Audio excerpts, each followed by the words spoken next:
पाण्याकडे तर कधीच बघितलं. कारण माझे शिक्षक नेहमी म्हणायचे, पाणी बन, आग नाही.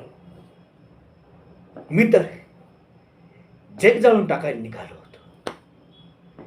30 वर्षाच्या राजकीय प्रवासानंतर माझ्या मला आठवत आहे की माझे शिक्षक बरोबर होते.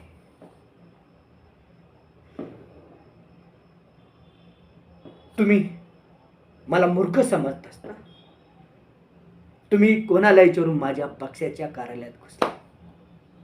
तुम्हाला वाटलं याची अंमलबजावणी करू निवडणुकीनंतर. याची मी राजकारणाशी कधीही गद्दारी करणार नाही.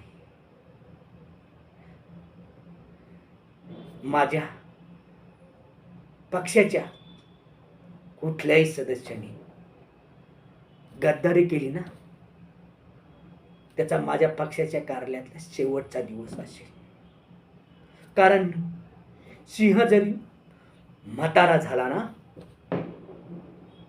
तरी गिधाड होत नाही. चला मग सर्वजण निवडणुकीच्या तयारीला लागा. जिंकायचं आहे ना.